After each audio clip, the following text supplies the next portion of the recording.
রাজধানীর দিয়াবাড়ি এলাকা থেকে এই বিনোদন কেন্দ্র এবং রাজধানীবাসীর যে আনন্দ উল্লাস সেগুলো নিয়ে আরও জানাতে যুক্ত হচ্ছেন সহকর্মী মাহমুদুল হাসান নাজিম।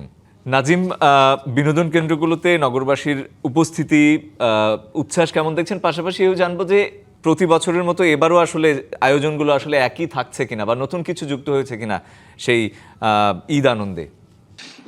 রঞ্জন শুভ্র, আপনাকে ধন্যবাদ।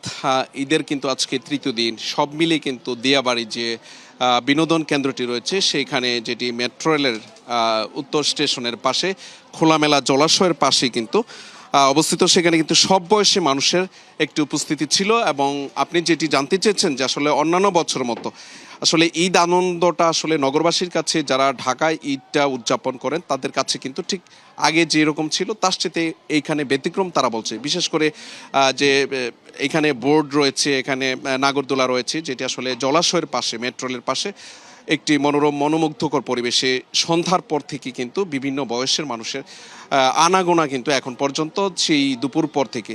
এর আগের বুলেটিনে আমরা যেটি জানিয়েছিলাম, এখানে বিভিন্ন বয়সীর মানুষ, আমরা এখন একটি পর্যটন কেন্দ্রে একজন বেশ কিছু পর্যটক আসছে, তাদের সঙ্গে একটু কথা বলার চেষ্টা করবো এবং জানার চেষ্টা করব। শুরুতে আপনার কাছে জানতে চাইবো, আপনি এখানে কেন আসছিলেন? এখানে আসছি ফ্যামিলি নিয়ে, সবার সাথে একসাথে একটু ঈদের দিন উদযাপন করব, সেই উদ্দেশ্যেই। সব মিলে এখানকার পরিস্থিতিটা আপনার কাছে কেমন লেগেছে? আমার কাছে অবশ্যই ভালো লেগেছে। একটু আগে আমরা বোটে গিয়েছিলাম, ওটাও ভালো ছিল আর কি। আপনার কাছে জানতে চাচ্ছি, আপনি নিশ্চয়ই পরিবারের সবার অভিভাবক হবেন, আপনার কাছে জানতে চাচ্ছি যে পরিবারের অন্যান্য সময় যে কাজগুলো থাকে, আসলে কাজের চাপের কারণে কিন্তু আমরা এরকম ঘোরাঘুরির সুযোগটা হয় না, তো সব মিলিয়ে যে এই পারিবারিক আবহে একটা বন্ধন, এই পরিস্থিতিটা সব মিলিয়ে এখানকার পরিবেশটা আপনার কেমন মনে হয়েছে? নগদ নিয়ে এলো হার না মানা হার অফার। সর্বনিম্ন 10,000 টাকা রেমিটেন্স নগদে পাঠালে থাকছে স্বর্ণের হার জেতার সুযোগ। হ্যাঁ, এখানকার পরিস্থিতিটা আমার কাছে খুবই ভালো লাগছে। পরিবারের সবাইকে নিয়ে আসছি এবং আসা যাওয়ার যোগাযোগ ব্যবস্থাটাও অনেক ভালো। মেট্রো রেল থেকে নেমেই আমরা চলে আসতে পারছি। আবার এখন আমরা আনন্দ উদযাপন করে আবার মেট্রো রেল দিয়ে অনেক অল্প সময়ের মধ্যে চলে যেতে পারবো। জি, রঞ্জন শুভ্র, এখানে আসলে ছোট ছোট যে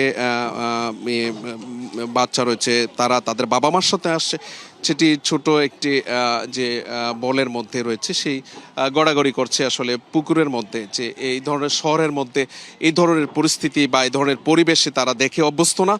তারা বলছেন যে এই ধরনের আয়োজনে তারা কর্তৃপক্ষকে ধন্যবাদ জানিয়েছে, এবং পাশাপাশি তারা আরও বলছেন যে যদি এই স্থাপনাটিকে আরও যদি সরকারিভাবে যদি আরও বরাদ্দ বাড়ানো হচ্ছে, সেই ক্ষেত্রে নিরাপত্তার বিষয়টি, খাদ্যের বিষয়টি, সেখানে কিন্তু মানসম্মত খাবার পরিবেশন যেটু দরকার ছিল সেটুকু আসলে এরকম কিছু নেই। তো সব মিলিয়ে কিন্তু দিয়াবাড়ি যে মেট্রো রেল স্টেশনের পাশে সেই জায়গাটি কিন্তু মনোমুগ্ধকর। যে কেউ চাইলে ঈদ উপলক্ষে এখানে আসতে পারে, সুন্দর একটি নান্দনিক পরিবেশ।